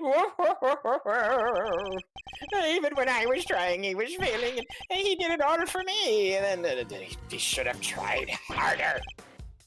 You're a disgrace. You don't deserve to be a father, and you certainly don't deserve to be a chairman of this committee. Even I feel sorry for the boy now. Poor Mr. Winner. Explain yourself, Chairman, Winner. Just what do you think your son is to treat him in such a way? An utterly useless pawn sounds about right. But you're one to talk vanity. You tried to worm your way into my trust by using Eustace too. And here it is. Cannot deny it. However, I had never thought of him as a mere pawn. He may not be a natural gifted prosecutor, but he tries. In some ways, he tries harder than anybody. That's why I've witnessed during my time with him. Yet you call him useless? How could you? Objection! Oh, because he is Verity, my girl. He is utterly incapable of doing anything I ask of him. Mr. Edgeworth, I should entrust my offering to the goddess to you, so that you may use it to call her final job until Excelsior's winner. Well, DP, it's not the sword, but we're given the gavel of Grayskull. Thank you, Your Honor. I've been more than ready to do so. Okay, Ringleader. so we don't have He-Man's sword, we have She-Ra's sword instead. Yes! The ringleader was over mark on their face that night. Well, Francesca is Tila, as I said. Then it would follow that Chairman Wiener is currently hiding that mark somehow. And Gumshoe is our man-at-arms. How exactly was he dressed during the auction? Although at the moment he's playing many faces. Yep. That will be the key to solving this case at best. Yeah, and Kay being Orko, but with lost memory. Now then, your answer, please. Which media will help us to reveal the burn mark on the culprit's face? Okay. The wig. The wig. Yeah, the wigs. Wig don't fit. You must acquit. Recall Nurse Needler's testimony, if you will, that there was one thing we never quite resolved. The second wig. The one that wasn't used. I seem to remember Wig out. Wavy? What are you two talking about? I challenge, I challenge Mr. Wiener to a wig off. Bobo. No. Nurse Needler. No, you challenge him to a beard pool. Yeah, no, like it was Bobo where it was a wig off, you know, where they would have to do a wig out. I'm sorry, it's all the wig out where they had to make each other That's laugh. a name I haven't heard in a long time. Nurse Needler apparently found very interesting items when she went to swap places with the victim. See you later, Dasher. What does he have to do with the burn mark? What she found were 2 wigs. One was indeed to make her look more like the victim. But what was the other one for, I suppose it was meant to be a spare. Doesn't take a huge leap of imagination to see the truth. Compare Chairman Wiener's current appearance to that of the ringleader as it was described to us. Stop it! Stop staring at me! One very prominent difference presents itself. His face, or rather, what's around it? You mean? Was it a wig after all? Indeed, not a wig intended to go on the top of the head in any case. It was a fake beard all along, wasn't it, Excelsius Wiener? Oh. Why is this all my own, dear boy? How very unkind of you to suggest otherwise. We saw how your son reacted when he realized the truth. Now he desperately tried to cover for you, even in light of his realization. Yet you still feared that he might expose you. So rather than take that risk, you bullied him until he couldn't take it anymore. Because he knew that your beard hides a prominent burn mark. Yeah. Chairman Wiener, I insist that you remove your beard this instant. No! The goggles did nothing. So you see my stupid Skeletor tattoo. I know. That's just the icing on the cake. Yeah. There it is. The burn mark. Mr. Edgeworth, for bringing evil into justice before the very eyes of the goddess, you have my thanks. No, thank you. I couldn't have done it without you. And all of Eternia. Excelsius Winter, in the name of the goddess, I hereby pronounce my verdict. In the matter of the murder of Miss Rosie Ringer, this court finds you guilty. Yeah, curse you, he Edgeworth. Edgeworth. April 6th, 9:44. Committee for Prosecutor Excellence Chamber. And Curse you too, Lou Schneider. The creator of He-Man. Yeah. Thank you enough. You never gave up on me, even when I gave up on myself. That was a very kind thing of you to do. There's no need to thank me. As a prosecutor. No, as a friend, it was the least I could do. Mr. Edgeworth, rejoice. I warned that Chairman Winter has been safely delivered to the detention center. The search for the missing auction hammer continues. However, we are talking about Chairman Winter here, though it's highly likely that it's already been destroyed. I've already eaten it. In addition, there's one other matter I must inform you of. Chairman has made a rather strange statement. Actually, For funny you him, should say that, Rugal. the letters were not part of his plan. Oh, okay, now, DP. I was half tempted to say that, yeah, he sliced off the gavels and gave them out as sandwiches. He could have. What? How could that be? Later, he and Miss Needler found this letter on Miss Springer's person. And at the end, they found a second letter on Kay's unconscious body. Oh, yeah, the letters. When they caught this, the letters seemed to be ones of correspondence. They led to the conclusion that they must have been working with each other. That's quite the conclusion to jump to. He read the letters. That's when he came up with the idea to frame Miss Faraday for Miss Springer's murder. So he decided to place them in a very conspicuous place. Namely, in her left chest pocket. Sounds to me like he's just trying to make excuses for himself. Yes, I'm certainly thought the same. Perhaps it's some sort of last-ditch ploy on his part. But the matter is not. He will answer to the gods now.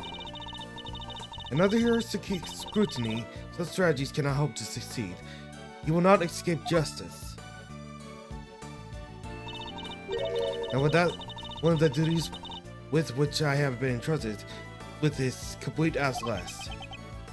Judge Cavell, before you go, can you tell us what you know about how Chairman Wiener came to murder Miss Ringer? There's more there, isn't there?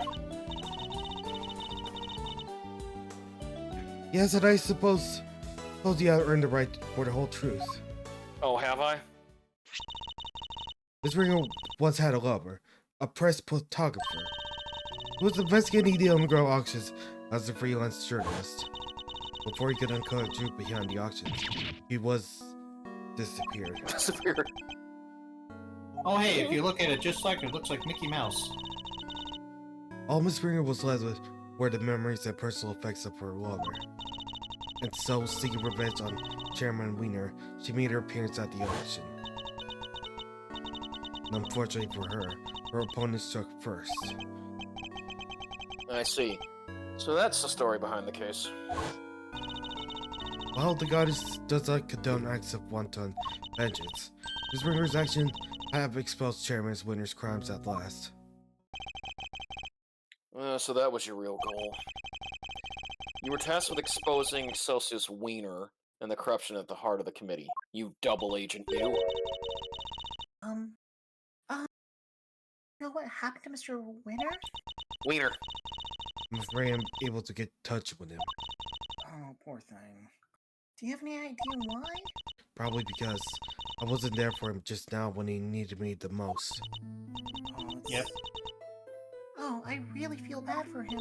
Like, actually, I do. Well, don't pity him too much. At least he knows the truth now.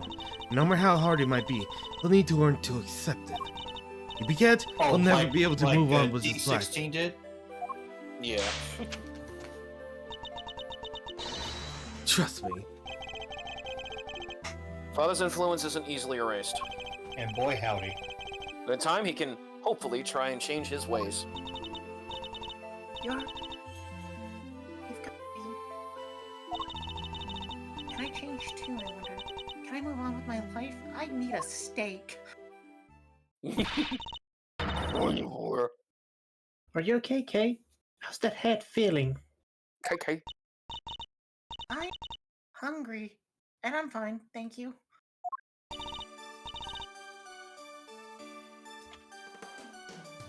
If I sorry, could, Kay. I'd gift you a steak. You were my patient after all.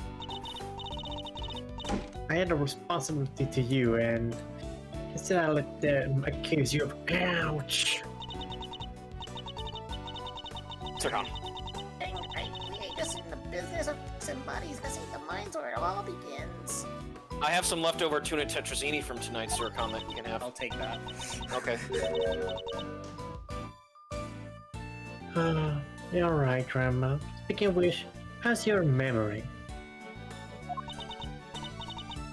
Oh, it's like a little more time. Maybe I'll be able to remember some more.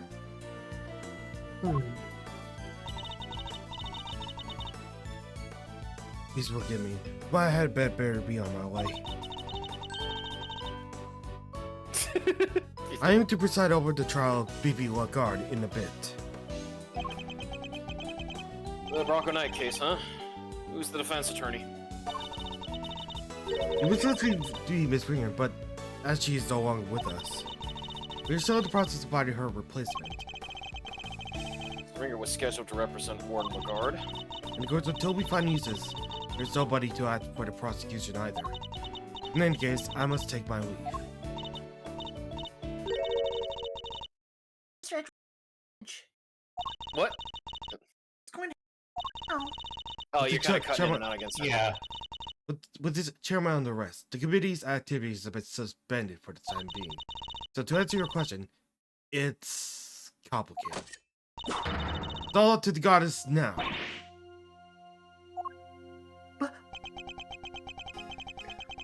Don't worry about it. Oh shoot. Gesundheit. It's a Oh, well, consequence you of my own making. And I assume you don't mean to change your mind. Of course not. I chose the path to the truth, and I will choose it willingly. Chairman, when you're out of the picture, justice is in the hands of the righteous once more. If you did wish to follow the path of the prosecutor again, Mr. Edgeworth, I'll be more than happy to facilitate such a decision. It's very kind of you to offer, but I'm not going to take the bar exam again. But I can't accept your help at this time. I can't ask for my badge back when I'm not even sure if I want it anymore. I see. It seems we are destined to continue on a different path then. Well, I trust you'll keep my badge safe until they converge again. With all I have, Tila? in the meantime, I bear a token of goddess for the goddess mercy. You may return this notebook to its rightful owner. Case promised notebook. It seems it was due to be sold in the auction, with the name K. Oh, how on its cruel. cover. Jeremy Winter made a connection immediately and know who it belonged to. It was the same name as the one in the letters, after all. Letters he claimed to know nothing about. I suppose he insisted he didn't prepare them. Yes, he also had something else to say. Apparently, he thought Miss Faraday was after her notebook, that Miss Springer was after his life, and that their respective goals are what led them to cooperate and infiltrate the auction together. Unfortunately for him, he misread the situation completely. It was all just happenstance. If Kay had known a defense attorney who was also a member of the committee, there's no way she wouldn't have told me. That just isn't like her. Your belief in her is touching. While the notebook did become a part of Chairman Winter's cover-up scene, it is also a treasured possession of Miss Faraday, which is why I would like her to have it back, as I'm sure would the goddess. Thank you. I pray that helps her to recover her lost memories.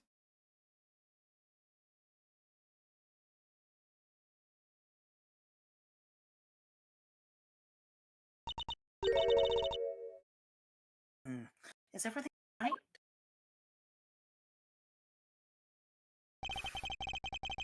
Judge Gabel wanted me to return something important to you.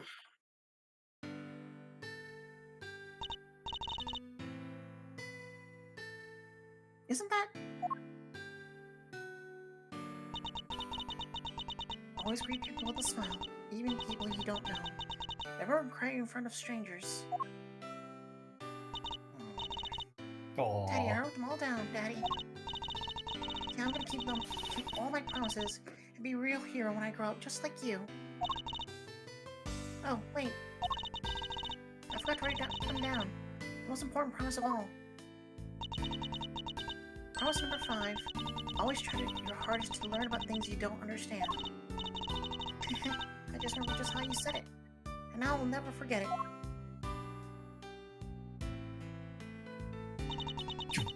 Always try your hardest to learn about things you don't understand. That's right. I had to try. Ouch. I. Ninja, transform! I'm Kay Faraday. The great thief you will do anything to get her hands on the truth. Second Yatacross. Aww. An assistant to Mr. Edgeworth. Kay, is that really you? Can't say I'm not a little bit embarrassed, but yeah, I'm back. And I couldn't have done it without you, Mr. Edgeworth. You never stopped helping me, even when I was totally lost and I couldn't remember anything. Ah, thank goodness. All in a day's work, Orko. You certainly seem to be back.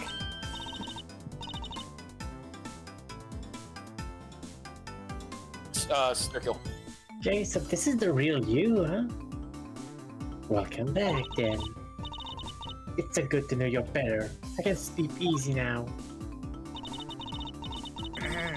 Now that you found it, you dare go losing that memory of yours again, young lady, you hear? Miss Needler, Dr. Hertz, thanks a lot for looking out for me. No. If you need, and if you really are better, how about you get out of them dang hospital duds?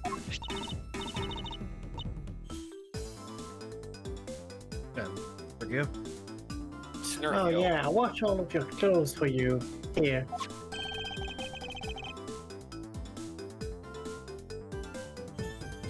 I thought they were with Detective Gumshoe. He handled them over to us after they came back from forensic. And did he happen to mention if forensics found anything of note?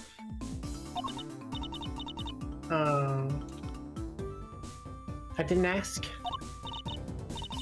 Oh, there was a ramen stain. Anyway, never mind that now. Put them on, Kay. I want to see. Wait, what about her bandages? Surely it's too soon to remove them. Tricky. Snurkio. Oh, it's probably fine.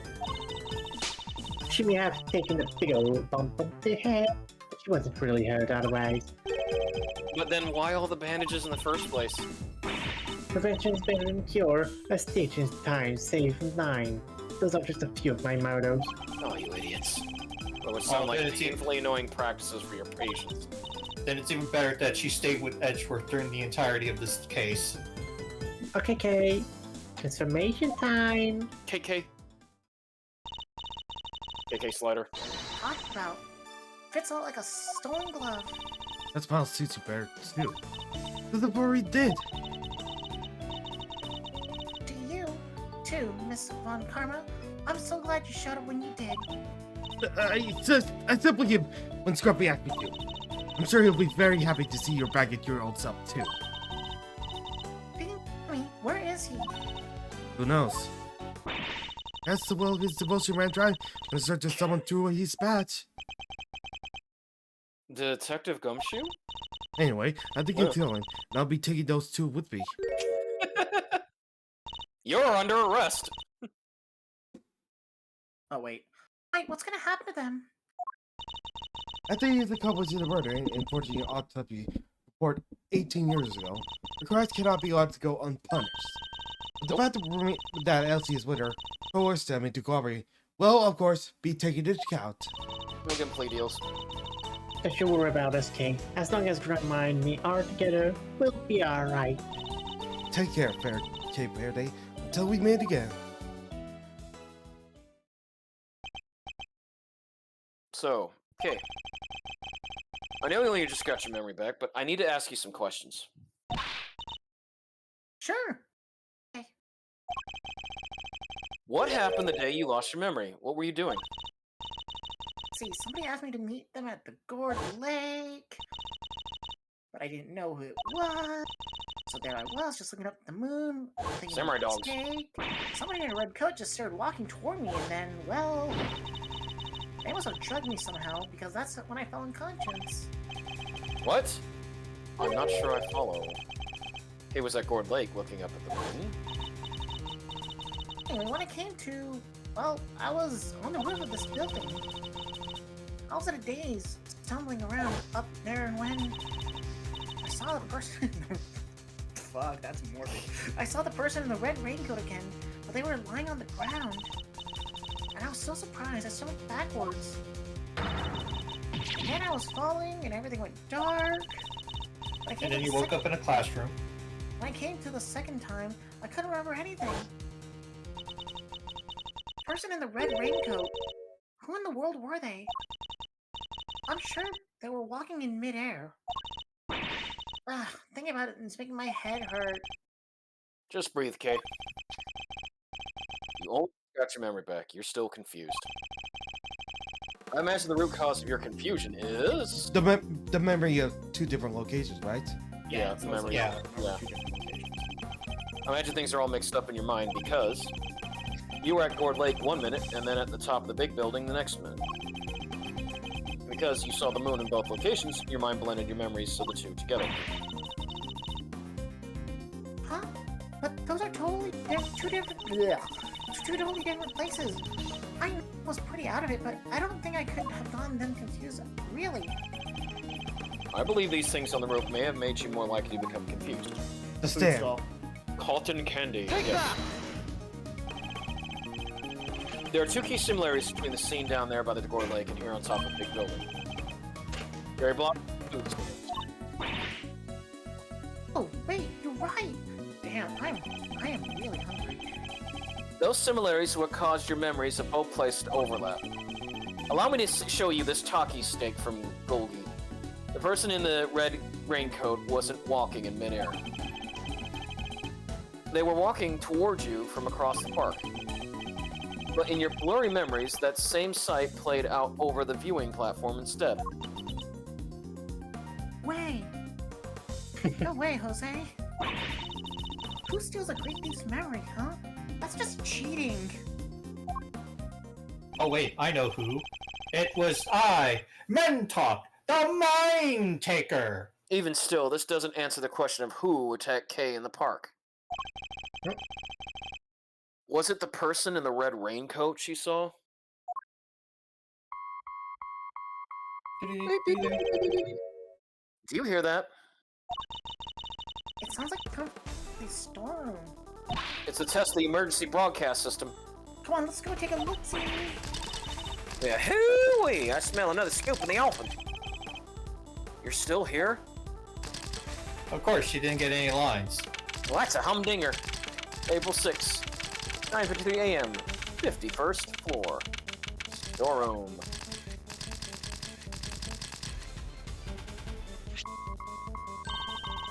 It's coming from this little gadget here, Mr. Edgeworth. Yeah, let's try to see where. I feel like I've seen it somewhere before. It's still going. I'm no good with technology. Since when? Come on, you have to pick up. Fine, I'll do it. Hey, this is Edgeworth!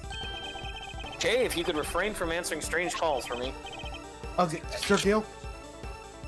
Mr. Edgeworth, I presume? I know that voice. Shelly. Shelly DeKilla.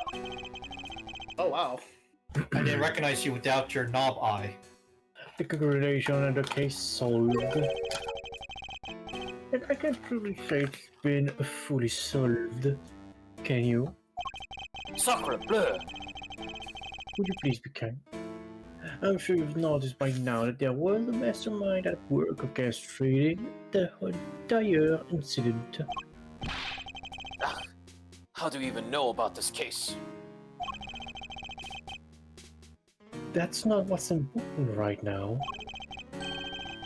Let's focus on this certain individual for the time being, shall we? I have indeed been wondering myself if somebody else could have been involved. If not, how are we to explain the piece of evidence that proved so damning to Kay's case? An evil mastermind? But who?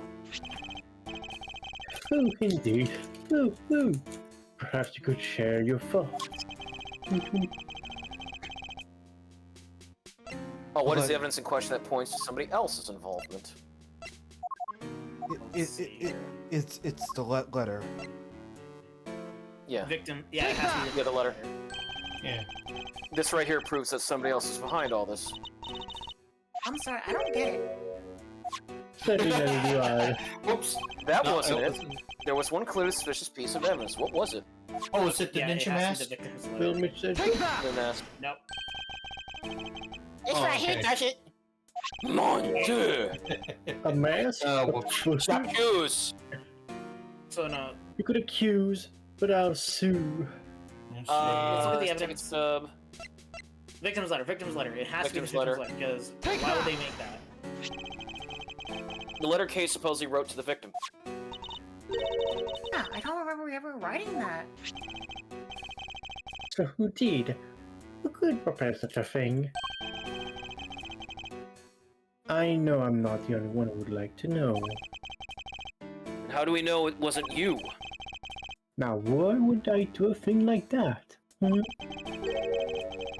I believe the truth can only fully come to light in a court of law. But since you had your badge revoked, that is no longer an option. So how would it end? I for one will be watching from the sideline with interest. He even knows about my badge. Oh, and one last thing. Miss Fratrosca, could you kind of do us a teeny weeny little favor? I do hope you won't betray my trust in you. Now I bid you farewell. You're just say agent. What the Yeah, heck he's do you he's mean supposed to be my like case Agent. hasn't been fully resolved. Shelly's supposed to be like Agent 47 from Batman. Yeah. And why is he so interested in us anyway? Everything's just one giant ball of mysteries. It seems we've only scratched the surface of this case. But even without my badge, I'm going to carry on doing what I can. However, this ends, one thing's for certain. Come what may, I will expose the truth. And The this end. now. And you now know what? we're in the- Oh, sorry. Sorry, I was Circo. just gonna say is this that now this is actually up there as one of my favorite final cases. And Oh yeah. I would say, Vass, because of your circumstances, can we wait in a couple of weeks to do this next one? Yeah. Well. Yeah, Well, because I mean, to- I don't want to just start it now. If we have to take a break, I'd rather like get us going fresh in 2 weeks. Yeah. Oh, that's okay. the thing. sense, Here- yeah. Here's the Okay. thing, Rugal. My classes are like the times I usually do for theater would be Mondays and Wednesdays, and Yes. my classes on Mondays and Wednesdays start 4:30 and end at 7:30, and it's a 30-minute drive for me to get to and from my home to the classes.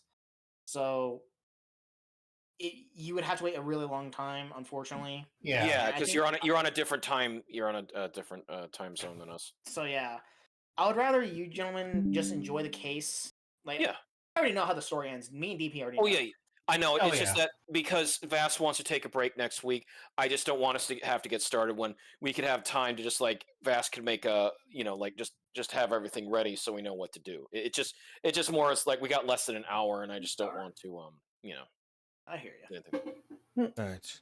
But it was a great last case for you, Sircon. Of course, you're always welcome to keep us updated on your classes. I will. Oh hey Vix, for joining us by the way. Oh, I'm by the probably way, I'm low. really glad. All right. Oh, sorry. I'm gonna go ahead and like end the stream. Sounds cool. Understood. So, I'm gonna go get some Takis and save it for tomorrow. Yeah, I'm just gonna grow Rugal a couple of times here, okay? And what else would you like to do, or at least you got anything else, Vass, that we're going to do tomorrow? Well, it's just like Wake 2. Mm-hmm. All right, then Diablo 2, and then Diablo 3, and then like Show Rugal Daikatana. More of Daikatana, yes, because I'm helping Vass here to get through the rest of it. He's still on the near the ending part of Daikatana 1. And Episode are we 1 of taking a Daikatana. shot every time the protagonist needs to say, "I can't leave without my friend Superfly"? We haven't got to that. We're getting close to meeting Superfly. Like that's that. I'll be getting up to that, and then of course for me, once that's done, then I will be doing DP Daikatana 64. Oh boy.